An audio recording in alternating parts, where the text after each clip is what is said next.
రామాపురం అనే ఒక అందమైన గ్రామం. ఆ గ్రామంలో కాంతమ్మకు అవంతిక ఇంకా సంధ్య అనే ఇద్దరు కూతుర్లు ఉంటారు. అవంతిక పెద్ద కూతురు, ఇంకా సంధ్య చిన్న కూతురు. అవంతికకు డబ్బు పిచ్చి చాలా ఎక్కువ. ఉన్న దాంట్లో సర్దుకుపోవడం అస్సలే తెలియదు. కానీ సంధ్య అలా కాదు. తను చాలా తెలివిగలది. తల్లిని కష్టపెట్టకుండా ఉన్న దాంట్లో సర్దుకుపోతూ ఉంటుంది. కానీ కాంతమ్మ మాత్రం సంధ్యని ఏమాత్రం పట్టించుకోకుండా వెనుక ఎవరైనా వస్తున్నారా లేదా అని చూసి, అదేంటి నువ్వు ఒక్కదానివి ఇంటికి వచ్చా, అక్క ఇక్కడ, అక్క రాలేదేంటి, నీకెన్నిసార్లు చెప్పానే ఇద్దరు కలిసి కాలేజీ నుంచి ఇంటికి రమ్మని, అక్కనలా వదిలేసి వచ్చావేంటి అని కోపంగా అడుగుతుంది కాంతమ్మ. అమ్మా, అక్కను నేనెందుకు వదిలేసి వస్తానే చెప్పమ్మా. అక్క ఫ్రెండ్స్ తో కలిసి మూవీకి వెళ్ళింది. సినిమా చూసిన తర్వాత అక్క ఇంటికి వస్తుంది. ఈ రోజు ఇంటికి వచ్చేసరికి లేట్ అవుతుందని నీకు చెప్పమంది. నాకు చెప్పే అవకాశం నువ్వెక్కడిచ్చావే? ఈ లోపే నువ్వే అన్ని మాట్లాడేస్తున్నావు. అక్క వస్తుందిలేమ్మా. అబ్బబ్బబ్బబ్బా, దీని సోకుల పిచ్చితో, దీని సినిమాల పిచ్చితో చచ్చిపోతున్నానే. ఇలా ఆడపిల్ల అర్ధరాత్రి వరకు తిరిగితే ఇరుగు పొరుగు వాళ్ళు ఏమనుకుంటారో అనే జ్ఞానం కూడా లేదు. చిన్నదానివైనా నువ్వు కాలు రేపిన 10 నిమిషాల్లో ఇంటికి వస్తావు. అది మాత్రం అలా కాదు, ఊరంతా తిరిగి ఎప్పటికో ఇంటికి వస్తుంది. ముందు అర్జెంటుగా దీనికి పెళ్లి చేస్తే గాని దీని తిక్క కుదరదే. మన ఇంట్లో లాగా దర్జాగా బ్రతకాలంటే అత్తారింట్లో కుదరదు కదా. ఈ రోజు రాని, దాని సంగతి చెప్తాను అని కాంతమ్మ కూతురు గురించి చాలా బాధపడుతూ ఉంటుంది. ఆ రోజు సాయంత్రం అవంతిక ఇంకా సంధ్యలు ఇలా మాట్లాడుకుంటూ ఉంటారు. సంధ్య అవంతికతో ఇలా అంటుంది, చూడక్క, నువ్వు బాగా బయట ఎక్కువగా తిరుగుతున్నావని అమ్మ చాలా బాధపడుతుంది. కొంచెం సినిమాలు షికార్లు అన్ని తగ్గించుకోవచ్చు కదా. ఏదన్నా కాలేజ్ టైంలోనే చూసుకోక్క. పాపం అమ్మ ఇంట్లో ఒక్కతే ఉంటుంది. ఎప్పుడూ మన గురించి ఆలోచించాలంటే ఎలా కుదురుతుంది? నువ్వు పొద్దున సినిమాకి వెళ్ళావని కూడా అమ్మ చాలా కోప్పడింది తెలుసా. నేనే ఏదో ఒకటి సర్ది చెప్పానక్క. మనకి అమ్మ కాక ఇంకెవరున్నారు? అమ్మ గురించి కూడా మనం కొంచెం ఆలోచించాలి కదా అక్క అంటుంది. చూడు సంధ్య, నీకు లైఫ్ ని ఎలా ఎంజాయ్ చేయాలో తెలియదు. ఎంజాయ్ చేసే వాళ్ళని చూస్తే నీకు కుళ్ళు, అంతే కదా. అయినా అమ్మకి నేను సినిమాకి వెళ్ళానని ఎవరు చెప్పమన్నారు? ఈ స్టడీ ఎవరికో, ఫ్రెండ్స్ తో కలిసి చదువుకోవడానికో వెళ్ళని చెప్పొచ్చు కదా. నువ్వే నేను హ్యాపీగా ఉంటే చూడలేక అమ్మకు అలా చెప్పి అమ్మ దృష్టిలో నన్ను చెడుదాన్ని చేస్తున్నావు, అంతే కదా. చూడక్క, నువ్వు నా గురించి చాలా తప్పుగా అనుకుంటున్నావు. నేనెందుకు అలా చెప్తాను చెప్పు? నువ్వైనా అమ్మ గురించి ఆలోచించాలి, మన పరిస్థితి గురించి ఆలోచించాలి. మనమేమి డబ్బున్న వాళ్ళం కాదు కదక్క. ఇలా మన ఇష్టం వచ్చినట్టు తిరగడానికి అమ్మకైనా ఎక్కడి నుంచి డబ్బులు వస్తాయి? ఇద్దరిని చదివిస్తుంది, ఒక్కతే పని చేయాలి. నువ్వు కొంచెం అమ్మ గురించి కూడా ఆలోచించక్క. చూడు సంధ్య, ఉన్నది ఒకటే లైఫ్. ఆ లైఫ్ ని రిచ్ గా హ్యాపీగా ఎంజాయ్ చేయడమే నాకు ఇష్టం. ఈ విషయంలో నేను ఎవరు చెప్పినా వినను. నీకు అర్థమవుతుందా? అమ్మ కష్టపడుతుంది అంటే కష్టపడాలి. కూతుర్ని కన్నప్పుడు కష్టపడకుండా ఎలాగా? అలాగని చెప్పేసి నాకు నచ్చిన జీవితాన్ని నేను జీవించకుండా ఉండాలా? అలా ఉండడం నా వల్ల కాదు. నాకు రిచ్ గా ఉండడం అంటేనే ఇష్టం. ట్రిప్స్, మూవీస్ ఎంజాయ్ చేయడం అంటేనే ఇష్టం. అర్థమైందా? నేను ఇంకా చాలా ఖర్చును తగ్గిస్తున్నాను. ఇప్పుడు నాకు ఏసీ, టీవీ అన్ని కావాలంటే అమ్మ తెచ్చిస్తుందా? మీరే అర్థం చేసుకోండి అంటుంది. 60 రోజు కాంతమ్మ, చూడవంతిక, నీకు పెళ్లి సంబంధం కుదిర్చాను. ఆ అబ్బాయి చాలా మంచివాడు. పైగా ఆ అత్తమామల పోరు గాని ఆడబిడ్డల పోరు గాని లేదు. ఆ అబ్బాయి వాళ్ళ బాబాయ్ వాళ్ళ దగ్గర పెరిగాడు. ఒంటరిగానే ఉంటాడు. నీలాంటి అమ్మాయికి అత్తమామలు ఆడబిడ్డలు ఉంటే జీవితం మొత్తం గొడవలతోనే జరిగిపోతుంది. వాళ్ళకి నీ ప్రవర్తన అస్సలే నచ్చదు. అందుకే నీకోసం వెతికి వెతికి ఈ సంబంధాన్ని కుదిర్చాను. మర్యాదగా ఈ పెళ్లి చేసుకో, లేదంటే ఇక జన్మలో నీ ముఖం నాకు చూపించుకో. అదేంటమ్మా అంత సడన్ గా పెళ్లి? నేను చూశాను, నువ్వు చేసుకోవాలి అంటే నా జీవితంపై నాకేం ఆశలు కోరికలు ఉండవా? నా జీవితం ఎలా ఉండాలని నేనే నిర్ణయించుకోవాలి కదా. అలా కాకుండా ఆ మనిషి ఎవరో కూడా తెలియకుండా పెళ్లి చేసుకో అంటే అలా ఎలా కుదురుతుంది? నేను చేస్తే అలా పెళ్లి చేసుకోను. చూడవంతిక, అతను పట్నంలో ఉద్యోగం చేస్తున్నాడు. ఇంతకన్నా మంచి సంబంధాన్ని నేనైతే నీకు తీసుకుని రాలేను. ఈ తల్లి ప్రాణాల మీద నీకెంత మాత్రం ఆశ ఉన్నా సరే ఈ పెళ్లి చేసుకో, లేదంటే నీ ఇష్టం వచ్చినట్టు చావు. నాకు పుట్టింది ఒకరే కూతురు అనుకుంటాను. సంధ్యకి ఈ సంబంధం ఇచ్చి పెళ్లి చేస్తాను. అదే పట్నంలో హాయిగా జీవిస్తుంది. నీలాగా డబ్బుకి చిన్న కూతురు ఏ తల్లికి ఉండకూడదే. అమ్మా, నువ్వు ఎన్నైనా చెప్పు, బాగా డబ్బున్న లక్షాధికారిని నేను పెళ్లి చేసుకుంటాను, కానీ ఇలా నువ్వు చూపించిన సంబంధాన్ని నేను పెళ్లి చేసుకోను. నా లైఫ్ నేను హ్యాపీగా రిచ్ గా లీడ్ చేయాలనుకుంటున్నాను. కావాలంటే నువ్వు సంధ్యకి పెళ్లి చేసుకుంటావో ఇంకేమైనా చేస్తావో నాకు అనవసరం. నేను మాత్రం ఈ పెళ్లి చేసుకోనంటే చేసుకోను అని ఖచ్చితంగా చెప్పేస్తుంది అవంతిక. దాంతో సంధ్య కాంతమ్మ ఇద్దరు చాలా దిగులు పడుతూ ఉంటారు. ఎలాగైనా సరే అక్కని పెళ్లికి ఒప్పించాలి అని సంధ్య అనుకుంటుంది. అక్క, అమ్మ నీ కోసం మంచి సంబంధమే తీసుకొచ్చింది కదా, మరి ఎందుకు పెళ్లి ఒప్పుకోవడం లేదు? ఒక విషయం ఆలోచించక్క, ఆ అబ్బాయి పట్నంలో ఉద్యోగం చేస్తున్నాడు అంటే అన్ని సౌకర్యాలు కలిగిన ఇంట్లోనే ఉంటాడు. పట్నంలో ఉంటున్నాడంటే ఖచ్చితంగా 50,000 జీతం కూడా ఉంటుంది. ఇంకా ఇంతకన్నా రిచ్ లైఫ్ నీకు ఎక్కడి నుంచి వస్తుందక్క? ఒక్కసారి ఆలోచించు, అమ్మ పరిస్థితి ఆలోచించు. ఇంతకన్నా మంచి సంబంధం నీకు లైఫ్ లో వస్తుందంటావా? వెంటనే అవంతిక, సంధ్య, నువ్వు చెప్తుంటే నాకు ఇదంతా నిజమే కదా అనిపిస్తుంది. అవును, నిజమే కదా. డబ్బుంటేనే కదా పట్నంలో ఉద్యోగం చేస్తాడు.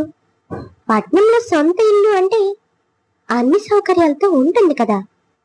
సరే, ఆ అబ్బాయి ఫోటో ఒకసారి చూసి ఆ అబ్బాయి కూడా నాకు నచ్చితే నాకు పెళ్లి చేసుకోవడంలో ఎలాంటి అభ్యంతరం లేదు. ఇదిగో ఒక ఫోటో చూడు, బావగారు చాలా బాగున్నారు. ఒకవేళ నీకు నచ్చలేదంటే చెప్పు, నేనే హాయిగా పెళ్లి చేసుకుని పట్నంలో లైఫ్ ని ఎంజాయ్ చేస్తాను. ఎలాగూ ఉన్నన్ని రోజులు ఈ పల్లెటూరులోనే ఉన్నాను కదా అని సంధ్య కావాలనే అక్క ముందు అలా మాట్లాడుతుంది. ఎందుకంటే అవంతిక ఈ పెళ్లికి ఎలాగైనా ఒప్పుకోవాలి అని, తన తల్లి భారాన్ని కొంతైనా తగ్గించాలి అని సంధ్య ఉద్దేశం. ఏయ్, జోక్స్ చేయకు. మీ బావగారు చాలా బాగున్నారు. పైగా తన పట్నంలో ఉద్యోగం, 50,000 జీతం అంటే ఇవన్నీ నాకు నచ్చాయి. నేను ఊహించుకున్నంత రిచ్ లైఫ్ కాకపోయినా నేను ఈ రిచ్ లైఫ్ ని ఉండగలను. అందుకే నేను ఇతన్ని పెళ్లి చేసుకోవాలనుకుంటున్నాను. వెంటనే అమ్మతో చెప్పి అక్క పెళ్లికి ఓకే చెప్పింది అని చెప్పి పెళ్లి ముహూర్తాలు పెట్టించు అని అవంతిక సంధ్యకి చెప్పడంతో సంధ్య సంతోషానికి అవధులు లేవు. ఇలా అవంతికను ఎలాగైతేనే తన తెలివితేటలతో పెళ్లికి ఒప్పిస్తుంది సంధ్య. అలా అవంతిక ఇంకా రమేష్ లా పెళ్లి జరుగుతుంది. పెళ్లి మండపంలో అవంతిక చూపంతా రమేష్ వేసుకున్న బట్టలపై, అతను పెట్టుకున్న నగలపై ఉంటుంది.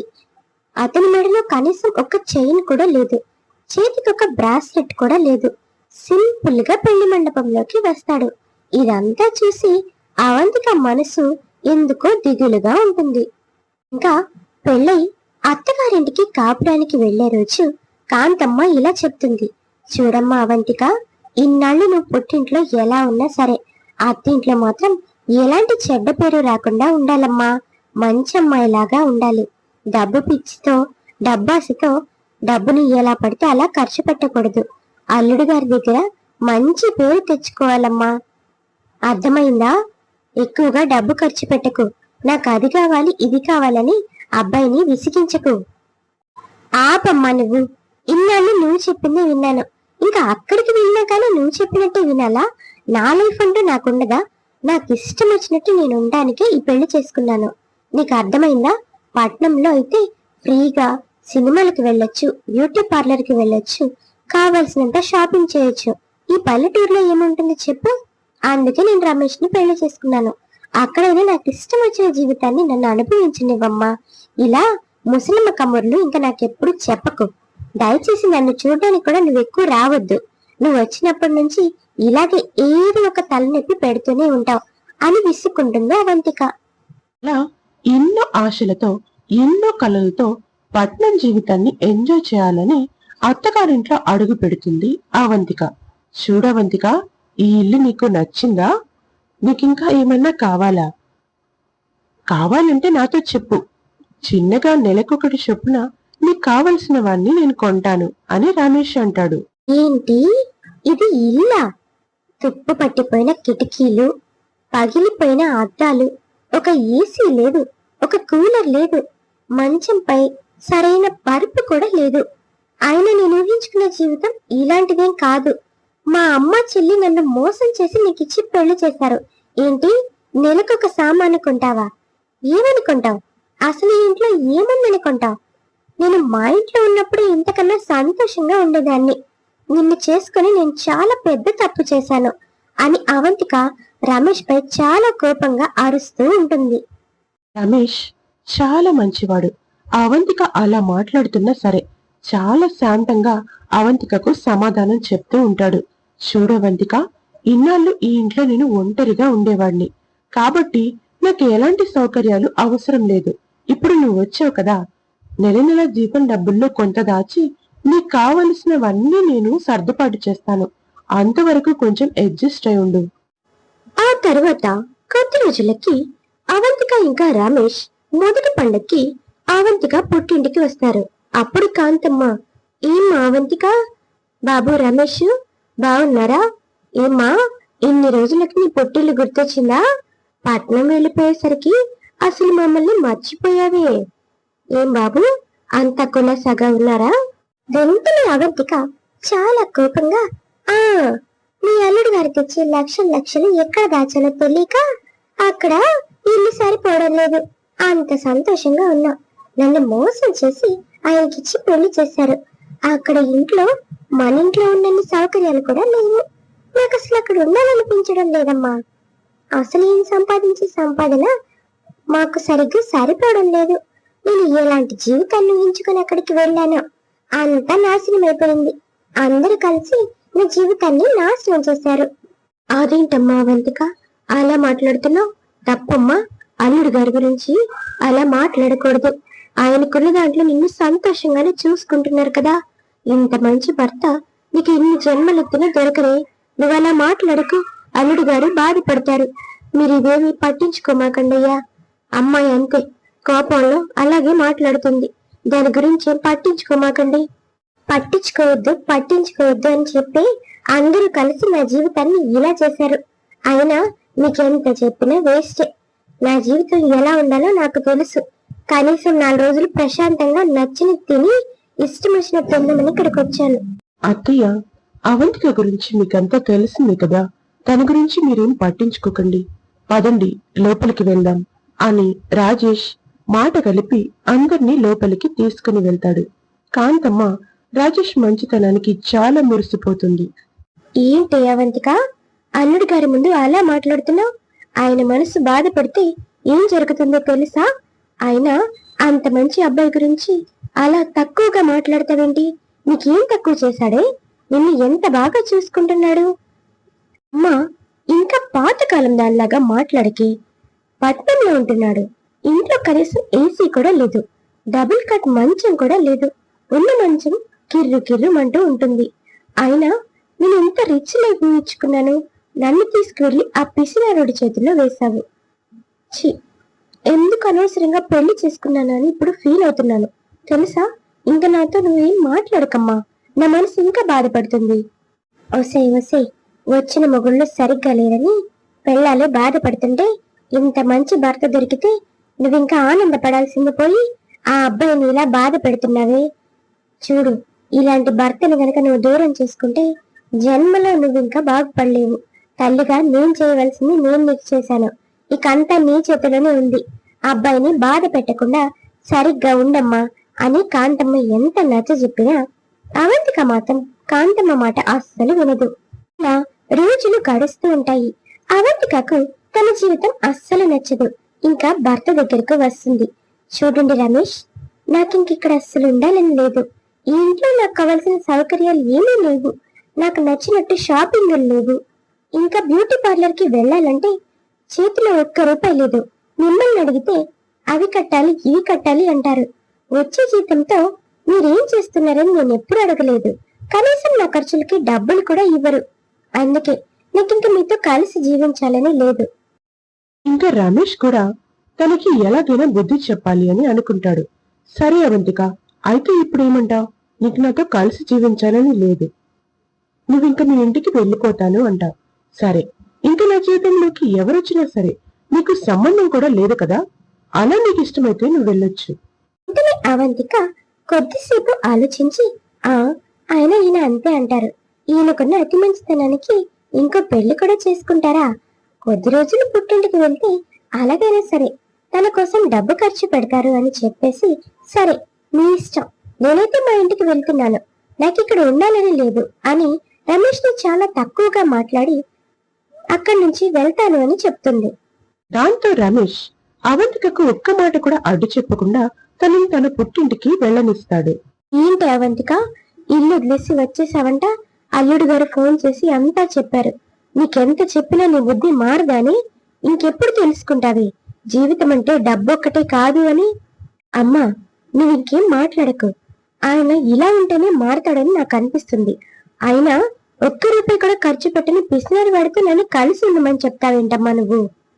అదంతా నాకు తెలుసులే, కానీ ఆయన నన్ను వెతుక్కుంటూ వస్తారు, అంతవరకు నువ్వు ఎదురు చూస్తూ ఉండు. చూడే అవంతిక, ఈ రోజుల్లో తప్పు చేసిన మగాడే నేను తప్పు చేశాను, ఇందులో తప్పేముంది అని మాట్లాడుతున్నారు.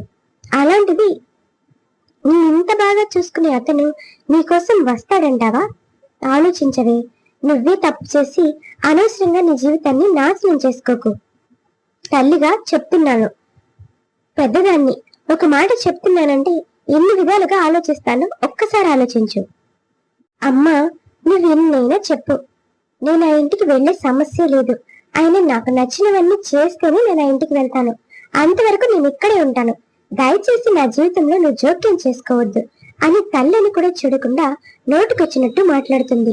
దాంతో కాంతమ్మ, దీనికి ఇంతే ఉండాలి, సమస్యలు అనేది నెత్తి మీదకి వచ్చినప్పుడు అది అర్థం చేసుకుంటుంది, అంతవరకు నేను మౌనంగానే ఉందాం అనుకుంటుంది. తరువాతి రోజు రమేష్ అవంతిక దగ్గరికి వస్తాడు, అది కూడా సంధ్యని తీసుకుని. ఏంటి రమేష్, సంధ్య నువ్వు కలిసి ఇక్కడికి వచ్చారు, అయినా తనని తీసుకుని ఎందుకు వచ్చావు? అసలు ఏం జరుగుతుంది ఇక్కడ? మీరు చెప్తే వినడం లేదని సంధ్యని తీసుకుని వచ్చారా? అది చెప్తే మాత్రం వింటానా ఏంటి? నాకు నచ్చినవన్నీ మీరు చేస్తేనే నేను మీతో ఉంటాను. చూడవంతిక, నువ్వు చాలా ఎక్కువగా ఎక్స్పెక్ట్ చేస్తున్నావు. అదంతా ఏం లేదు, నేను సంధ్యని పెళ్లి చేసుకోబోతున్నాను, దానికి సంధ్య కూడా ఒప్పుకుంది. ఆ విషయం నీకు చెప్పడానికి మాత్రమే నేను ఇక్కడికి వచ్చాను. నీలాగా డబ్బుని వృధాగా ఖర్చు చేస్తూ జీవితాన్ని రిచ్ గా, మనకు తగిన సమయంలో తగినట్లుగా ఉండకుండా ఎప్పుడూ డబ్బు ఖర్చు చేసే అమ్మాయితో ఉండాలని నాకు లేదు. మీ చెల్లి నీకన్నా చాలా తెలివైనది, ఇంకా అందంగా కూడా ఉంటుంది. అందుకే నేను సంధ్యని పెళ్లి చేసుకోవాలనుకుంటున్నాను. ఆ విషయం నీకు చెప్పడానికి మాత్రమే ఇక్కడికి వచ్చాను. సంధ్య, ఏంటి మీ బావ చెప్పేది? నువ్వు సొంతంగా నీ అక్క జీవితంలోనే నిప్పులు పోయాలి అనుకుంటున్నావా? నీ అక్క కాపురం బాగోలేకపోతే బాగు చేయడానికి ప్రయత్నించాలి, కానీ ఇలా కూల్ చేయడానికి చూస్తావా? నువ్వు అసలు నా చెల్లివేనా? నీకు అసలు ఏం పోయే కాలం పుట్టిందే? నా భర్త ఏదో నేను దూరంగా ఉంటే మారుతాడు కదా అని నేను వస్తే నువ్వు నా జీవితంలో సవతిగా రావాలనుకుంటావా? తప్పేముందక్క, బావ చాలా మంచివాడు, చాలా ప్రేమానురాగాలు కలవాడు. అంత మంచి భర్త దొరికితే ఆ భర్తని నువ్వు వద్దని హింసిస్తున్నావు. బావ లాంటి వ్యక్తిని దూరం చేసుకుంటే మళ్ళీ అలాంటి వ్యక్తి మనకు దొరుకుతాడా చెప్పు? నువ్వెలాగో నీ జీవితాన్ని నాశనం చేసుకున్నావు, నేనైనా సంతోషంగా ఉండాలి అనుకున్నాను. అందుకే బావ అడిగిన వెంటనే పెళ్లి చేసుకోవడానికి ఒప్పుకున్నాను. బావ లాంటి మంచి వ్యక్తిని ఎవరు దూరం చేసుకుంటారక్క? నువ్వంటే తెలివితేటలు లేక మూర్ఖంగా ఇలా చేస్తున్నావు. నా జీవితమైనా సంతోషంగా ఉండాలి కదా, అందుకే బావని నేను పెళ్లి చేసుకుంటున్నాను. నీకెలాగూ బావ అవసరం లేదని వదిలేసావు కదా, మరి ఇప్పుడు ఎందుకు ఇలా మాట్లాడుతున్నావు? అవును, నువ్వు చెప్పిందంతా నిజమే. మీ బావ చాలా మంచివాడు. నేనే మూర్ఖంగా డబ్బాసుతో ఇలా చేశాను, కానీ ఇప్పుడు నాకు తగిన శాస్త్ర జరిగింది. నా ఇంట్లో నా సొంత చెల్లె నా జీవితాన్ని నాశనం చేసింది.